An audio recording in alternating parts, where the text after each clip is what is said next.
जिस गर्मजोशी के साथ हैदराबाद की जनता ने भारतीय जनता पार्टी के नेताओं का स्वागत किया है और अपना समर्थन इस चुनाव में मोदी जी के नेतृत्व पर, हमारे प्रदेश नेतृत्व पर और भारतीय जनता पार्टी के लिए जताया है, इसलिए मैं हैदराबाद की जनता का हृदय से धन्यवाद करना चाहता हूं। पूरे रोड पर जहां पर भी गए, एक इंच भी जगह खाली नहीं दिखाई पड़ती थी और मुझे भरोसा है रोड शो को देखकर कि इस बार भारतीय जनता पार्टी सीट बढ़ाने के लिए, संगठन बढ़ाने के लिए नहीं लड़ रही है। इस बार चुनाव के बाद हैदराबाद में मेयर भारतीय जनता पार्टी का होगा, ये हैदराबाद की जनता ने स्पष्ट कर दिया है। मित्रों, हैदराबाद के अंदर विश्व भर के आईटी हब बनने की सभी संभावनाएं पड़ी हुई हैं, मगर आईटी हब तब बनता है जब इसके अनुरूप इंफ्रास्ट्रक्चर यहां पर बने, और इंफ्रास्ट्रक्चर, शहर का इंफ्रास्ट्रक्चर, अर्बन इंफ्रास्ट्रक्चर बनाने का जिम्मा म्युनिसिपल कॉरपोरेशन का होता है। हालांकि केंद्र सरकार और राज्य सरकार की अनेक प्रकार की ग्रांटें मिलती हैं, मगर इसका इम्प्लीमेंटेशन ये शहर के शासन के हाथ में, म्युनिसिपल कॉरपोरेशन के हाथ में होता है। और मुझे कहने में कोई संकोच नहीं है कि जिस प्रकार का कॉरपोरेशन यहां टीआरएस और मजलिस के नेतृत्व में चला है, वो हैदराबाद को आईटी हब बनने के लिए, विश्व का आईटी हब बनने के सबसे बड़ा रोड़ा है। अभी ही बारिश में पानी भर गया, लगभग 7 लाख लोगों के घर में परेशान हो गए, पानी भर गया। 6 साल से स्टॉर्म वाटर की एक भी लाइन, इसका सिल्टिंग नहीं हटाया गया, नालों का सिल्टिंग नहीं हटाया गया। पानी नहीं भरेगा तो क्या होगा? मजलिस साथीदार है, मजलिस के इशारों पर अवैध कंस्ट्रक्शन चलते हैं, एपीसमेंट होता है। इसके कारण पानी की निकासी के मार्ग के अंदर अवैध कंस्ट्रक्शन जो हुए हैं, उसने भी पानी भरने में, जमाव होने में बहुत बड़ी भूमिका निभाई है। मैं हैदराबाद की जनता को विश्वास दिलाना चाहता हूं कि एक बार आप भारतीय जनता पार्टी को यहां मौका दीजिए। हम सारे इलीगल कंस्ट्रक्शन जो पानी की निकास के मार्ग में है, उसको हटाकर कभी भी हैदराबाद के अंदर पानी भरे ऐसी स्थिति नहीं रहने देंगे। मैं आज ये प्रेस वार्ता में ये भी पूछना चाहता हूं कि जब पानी भर गया तब श्रीमान केसीआर कहां थे? उनके निवास के सामने की कॉलोनियों में भी पानी भरा। हम भी मीडिया को ध्यान से देखते हैं, कहीं पर भी मुख्यमंत्री ने ना कोई दौरा किया, ना कॉरपोरेशन की बैठक की, ना विधायकों के साथ घूमते दिखे, ना स्थानीय सांसदों के साथ घूमते दिखे।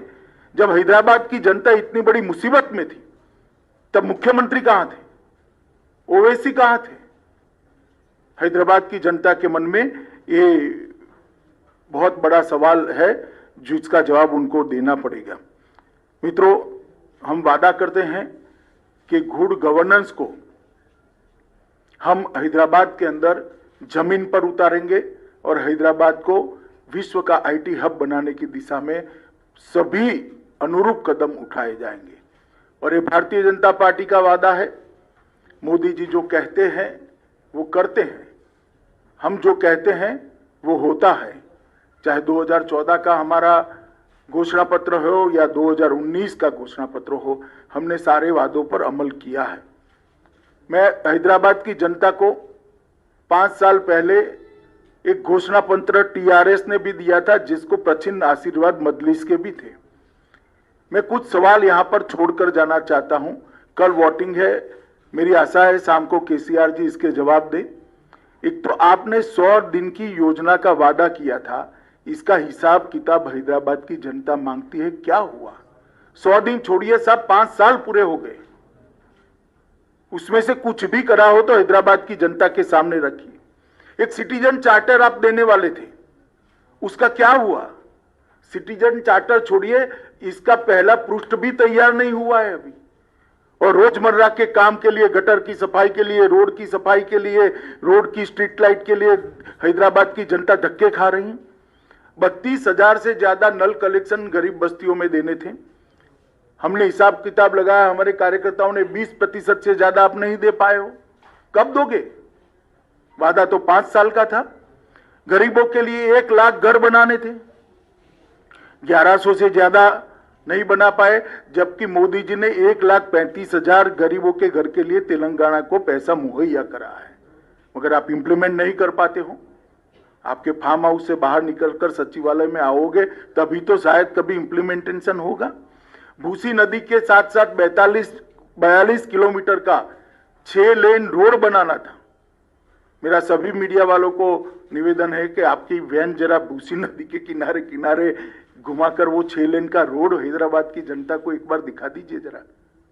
हैदराबाद की जनता श्रीमान आपसे पूछती है कि वादों का क्या हुआ। 15 डंप यार्ड बनाने थे, एक डंप यार्ड का बोर्ड भी तो दिखा दीजिए। कहां गए वो 15 डंप यार्ड? 4 प्रेक्षागृह रविंद्र भारती की तर्ज पर आप बनाने वाले थे, क्या हुआ? 10,000 करोड़ की एक योजना लेकर आए थे आप, कहां गया 10,000 करोड़? कब खर्च किया? म्युनिसिपल कॉर्पोरेशन के बजट का योग भी बना ले तो इतना नहीं होता है। एक हुसैन सागर को स्वच्छ तालाब बनाने का, एक स्वच्छ स्पॉट बनाने का, टूरिस्ट स्पॉट बनाने का वादा किया था। मैं अभी अभी हुसैन सागर के पास से आया हूं, आप हर रोज जाते हैं, मैं इसके बारे में कोई और टिप्पणी नहीं करना चाहता। गांधी और उस्मानिया हॉस्पिटल की तर्ज पर 4 नए अस्पताल बनाने थे, हमें तो दिखाई नहीं दिए। मोदी जी ने एम्स में मेडिकल कॉलेज दिया, मजदूरों की जो अस्पताल है इसमें भी मेडिकल कॉलेज दिया और अस्पतालों को कंप्लीट करने का काम मोदी जी ने किया। अरे साहब वो तो छोड़िए, आपने कुछ नहीं किया। मोदी जी ने एक आयुष्मान भारत योजना लाए हैं जिसमें हैदराबाद के अर्बन गरीब के लिए 5 लाख रुपए की पूरी हेल्थ का खर्चा भारत सरकार उठाने वाली है। आपने पॉलिटिकल रीजन से मोदी जी हैदराबाद में लोकप्रिय हो जाए इसलिए उसका भी इंप्लीमेंटेशन नहीं किया और हैदराबाद के गरीब को आपने 5 लाख रुपए के स्वास्थ्य योजना से महरूम रखा है। आज हैदराबाद में कोई भी गरीब बीमार पड़ता है तो उसको 5 लाख रुपए की दवाई नहीं मिलती, ऑपरेशन नहीं करा पाता, अपने बूढ़े माँ बाप का, अपने छोटे बच्चे का इलाज नहीं करा पाता। क्या बिगाड़ा है इन लोगों ने? मोदी जी की पॉपुलैरिटी तो वैसे ही केसीआर साहब होने वाली है। भारतीय जनता पार्टी की सरकार ने हैदराबाद और तेलंगाना के लिए काफी कुछ किया है। हैदराबाद मेट्रो प्रकल्प 16,000 करोड़ की लागत से जिसको 30 किलोमीटर लंबा बनाया, इसका उद्घाटन प्रधानमंत्री जी ने भी किया, प्रधानमंत्री जी ने ही किया। प्रतिष्ठित शैक्षणिक संस्थानों की स्वीकृति की 4 बनाए हैं। Biodiversity research centre Hyderabad, centre for innovation for defence excellence Hyderabad, ऐसे 4 बनाए हैं। 40,800 करोड़ की इंफ्रा योजनाओं की घोषणा हम पहले ही कर चुके हैं, जिसमें हैदराबाद बेंगलुरु राजमार्ग, हैदराबाद विजयवाड़ा राजमार्ग, शहरी क्षेत्र के विकास के लिए अमृत मिशन लाया। ग्रेटर हैदराबाद नगर निगम में 3.30 करोड़ मूल्य के 2 पार्क विकसित किए गए। जीएचएमसी की लिए क्रेडिट रेटिंग की पूरी करने के लिए हमने इनिशिएटिव लिया। सबसे बड़ी बात हैदराबाद शहर के गरीबों के लिए, अभी अभी कोरोना काल के बाद Modi ji PM street vendor योजना लेकर आए। ये पीएम स्ट्रीट वेंडर योजना गरीब रेडी वालों के लिए है और मुझे कहते हुए आनंद होता है कि सबसे ज्यादा पीएम स्ट्रीट वेंडर योजना का फायदा अगर किसी एक राज्य को मिला है तो तेलंगाना को मिला है। 3 लाख लोगों को पीएम स्ट्रीट वेंडर योजना के तहत लोन देने का काम किया गया और सबसे ज्यादा किसी बड़े शहर में दिया गया है तो हैदराबाद को दिया गया है। 30,000 से ज्यादा पीएम स्ट्रीट वेंडर के लोन दिए गए। लगभग और 72 किलोमीटर लंबी रेल परियोजना मेट्रो की लागू हो रही है। इसके अलावे हैदराबाद के लिए पहले पासपोर्ट की बहुत बड़ी दिक्कत थी, अब पूरी व्यवस्था को प्रोफेशनलाइज कर दिया गया है और सारा काम टेक्नोलॉजी बेस कर एक अद्यतन पासपोर्ट ऑफिस यहां पर बनाने का काम किया है। और इसके साथ साथ हैदराबाद के अंदर ये आईटी का बड़ा हब है। देश भर के युवाओं के लिए मोदी जी ने ढेर सारे योजनाएं और ढेर सारे प्लेटफॉर्म उपलब्ध कराए हैं। इसका परिणाम है कि दुनिया भर में आर्थिक संकट है, मगर एफडीआई सबसे ज्यादा भारत में है। एफआईआई इनफ्लो भी नवंबर में रिकॉर्ड जगह पे पहुंचा है। आईटी सेक्टर का इन्वेस्टमेंट जो हो रहा है, इसका सबसे बड़ा फायदा हैदराबाद को हो रहा है। हमने देखा है कि हैदराबाद में भारत की योजना और प्रधानमंत्री जी के सबसे संपर्क से कई बड़ी बड़ी कंपनियां आकर्षित होकर यहां पर अपना इन्वेस्टमेंट किया है और मेक इन इंडिया की चमक भी हैदराबाद के अंदर बढ़ी है। मोदी जी ने एक बहुत बड़ा रिफॉर्म किया है।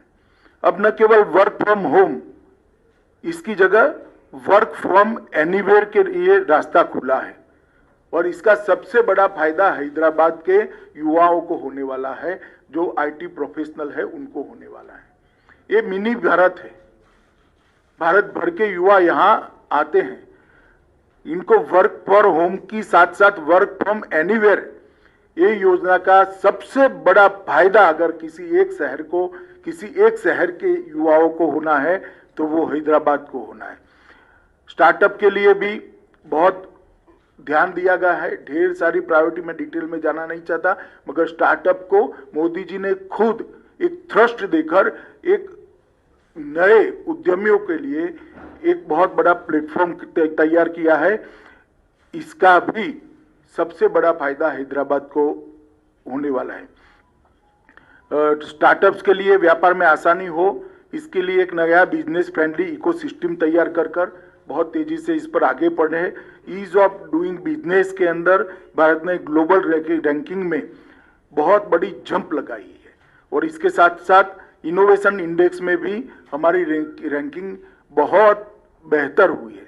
मित्रों, ये सबके कारण हैदराबाद जो मिनी भारत है, मिनी इंडिया है, इसके युवा प्रोफेशनलस को बहुत, उनके लिए एक क्षितिज बहुत बड़ी खुली है और इसका फायदा हो रहा है। मित्रों, मैं अंत में इतना ही कहना चाहता हूं कि मेरे साथ हमारे प्रदेश का नेतृत्व बैठा है। मैं आपको हैदराबाद की जनता को भरोसा दिलाना चाहता हूं कि हम हैदराबाद को नवाब निजाम कल्चर से मुक्त होकर एक मिनी इंडिया बने, ऐसा शहर बनाने की दिशा में आगे बढ़ेंगे।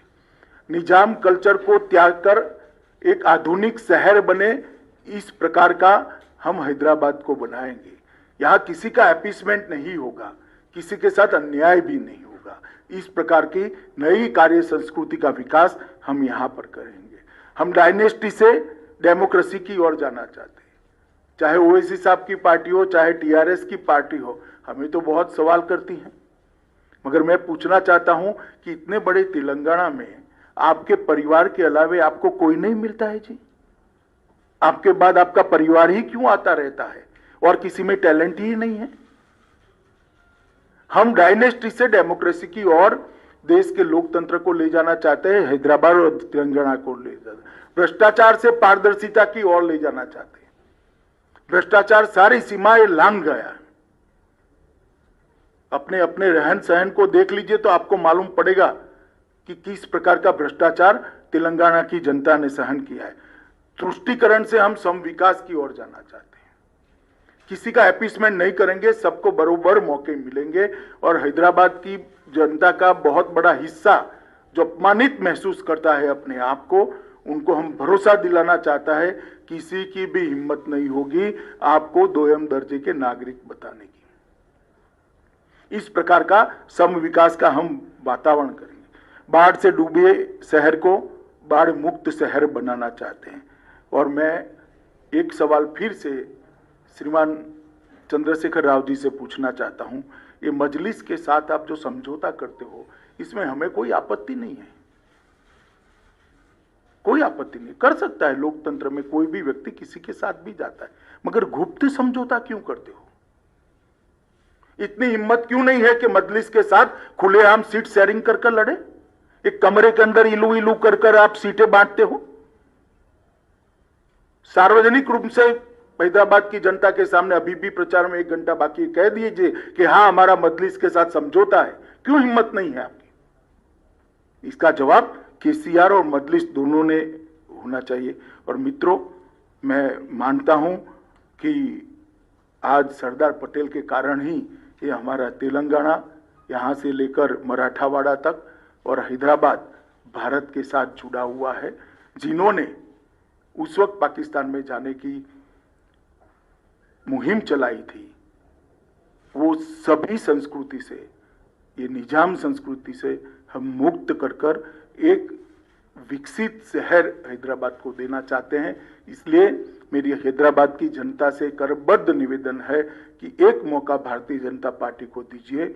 हम हैदराबाद को विश्व का आईटी हब बनने के लिए पूरे इंफ्रास्ट्रक्चर की तैयारी करेंगे और मोदी जी का आशीर्वाद है ही है तो हैदराबाद अपने आप आईटी हब बनेगा, इसको मुझे भरोसा है।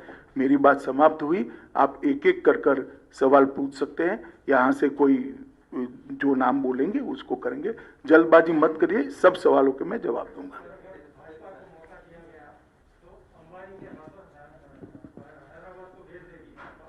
है?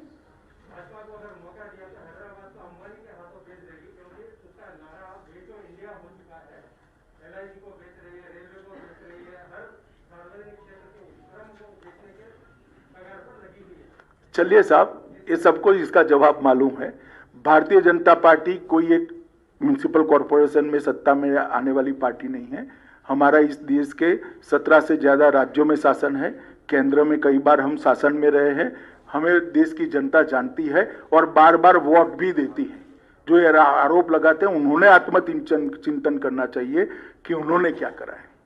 सर, ओवैसी ने कहा है कि अगर यहाँ पर इलीगल रोहिंग्या पाकिस्तानीज या बांग्लादेशीज रहते हैं तो होम मिनिस्टर अमित शाह क्या कर रहे हैं, कार्रवाई क्यों नहीं करते? भाई मैं जब कार्रवाई करता हूं तब तो हाय तौबा करते हैं पार्लियामेंट में। देखा नहीं है आपने कितनी बड़ी आवाज में रोते हैं? और एक बार लिख कर मुझे दे दे, बांग्लादेशी और रोहिंग्या को निकालना है, बाद में मैं करता हूं। जरा लिख कर देने के लिए बोल दीजिए उनको। सिर्फ चुनाव में बात करने से नहीं होता है, जब निकालने के लिए पार्लियामेंट में बहस होती है, कौन इनका पक्ष लेता है देश की जनता जानती है, सबने लाइव टेलीविजन पर देखा है। भारत का केसीआर सर ये कहते हैं, केसीआर चीफ मिनिस्टर ये कहते हैं कि सेंट्रल की तरफ से कोई फंड्स नहीं पहुंचे हैं स्टेट गवर्नमेंट को, जबकि जब बाढ़ आई है कहीं भी होने दो, कुछ सेंट्रल की तरफ से उनको कोई सपोर्ट नहीं मिला है। बहुत समय से केसीआर सचिवालय नहीं गई है, इसलिए इनको आंकड़े मालूम नहीं है। मैं बता देता हूं, 224.50 करोड़ फर्स्ट इंस्टॉलमेंट एसडीआरएफ का हमने दे दिया था और 3 नवंबर को 224.50 करोड़ टोटल सिर्फ हैदराबाद के लिए 500 करोड़ रुपया अप्रोक्सीमेटली हमने दिया है। जरा वो कल जांच कर ले और रेगुलरली सचिवालय में जाए तो ऐसी गड़बड़ नहीं होगी। भारत 2018 असेंबली इलेक्शन में आप तो एक सीट जीता, लेकिन उसके बाद सिचुएशन में इंप्रूवमेंट हो गया। पार्लियामेंट इलेक्शन में 17 में 4 सीट जीता, उसके बाद दुब्बा का बाई इलेक्शन भी जीता। अभी जीएचएमसी में कंफर्टेबल क्वेश्चन, क्या बीजेपी हाईकमांड ये मानते हैं कि साउथ में कर्नाटक के बाद तेलंगाना पोटेंशियल स्टेट है सत्ता में आने की? नहीं, बिल्कुल। हम भारतीय जनता पार्टी आज मुख्य विपक्ष की जगह ले चुकी है और अगले चुनाव में यहां पर भारतीय जनता पार्टी की सरकार निश्चित रूप से बनने वाली है। और इसके लिए हमारा तो कार्यकर्ताओं का योगदान है, जनता का सपोर्ट है, मगर केसीआर का भी बहुत सपोर्ट है। जिस प्रकार से वो सरकार चला रहे हैं तो वो यहाँ की जनता भारतीय जनता पार्टी की ओर तेजी से बढ़े। करप्शन एलिगेशंस आप लगा रहे हैं कि उसका कालेश्वरम या मिशन वगैरह था, उसके ऊपर सेंट्रल एजेंसी से क्यों इन्वेस्टिगेशन नहीं कर पाता? चलिए, आपका सुझाव आ गया है। टीआरएस का आरोप है कि आप लोग जो बड़े नेता बीजेपी के आ रहे हैं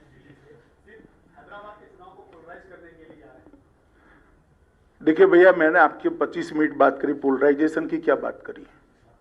मैं तो कभी हिंदू मुस्लिम कुछ बोला ही नहीं, कोई बात नहीं करी। डरना नहीं चाहिए किसी से, चुनाव अपने दम पर लड़ना चाहिए, अपने कामों पर लड़ना चाहिए।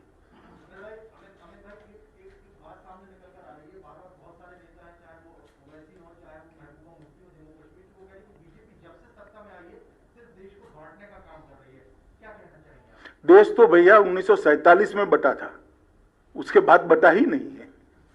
और किसने बांटा था आपको मालूम है? और बटता था तब तेलंगाना को कौन पाकिस्तान के साथ जोड़ने की बात करता था, वो भी आपको मालूम है। इसका जवाब पहले ओवैसी दे।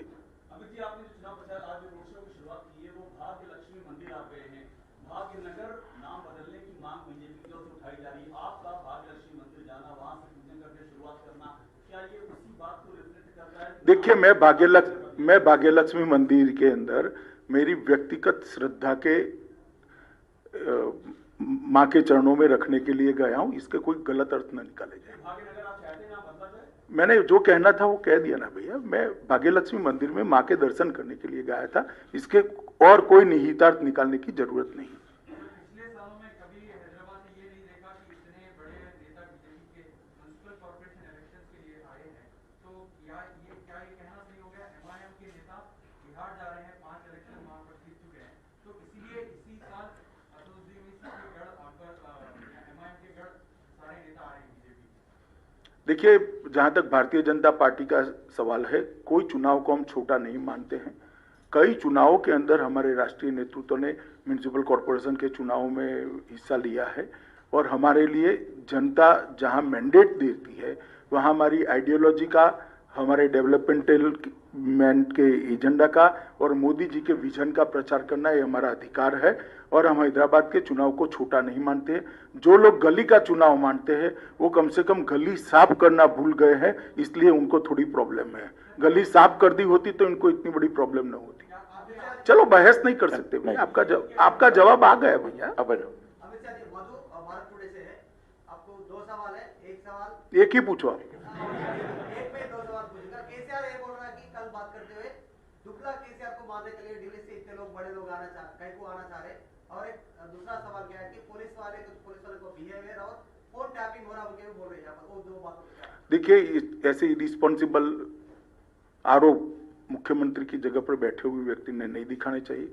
फोन टेपिंग का उनके पास कोई कॉन्क्रीट एविडेंस है तो मुझे शिकायत करनी चाहिए, हम तुरंत जांच करेंगे और सब पर कदम उठाएंगे। एक और इतने दुबले व्यक्ति को हम मारने नहीं आए। चुनाव के लिए इनकी सोच क्या है? एक दूसरे को मारना होता है क्या?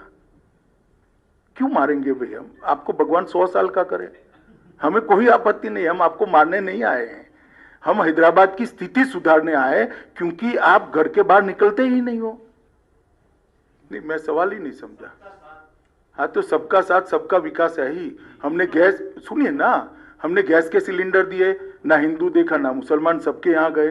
शौचालय दिया, ना हिंदू देखा ना मुसलमान, सबके यहाँ गए। बिजली का कनेक्शन दिया, ना हिंदू देखा ना मुसलमान, सबके यहाँ गए। ना क्रिश्चियन देखा ना सिख देखा।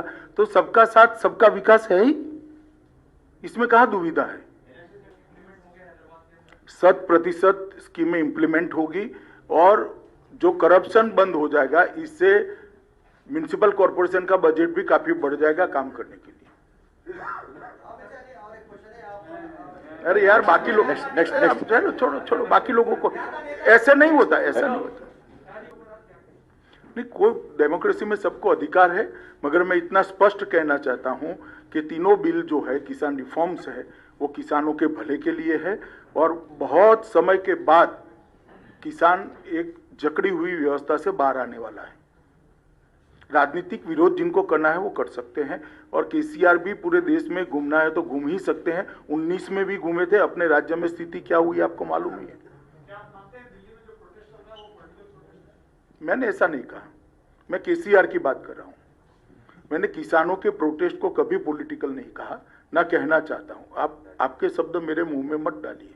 मैंने स्पेसिफिक पिन पॉइंटेड केसीआर के लिए सवाल था, मैंने केसीआर के लिए जवाब दिया।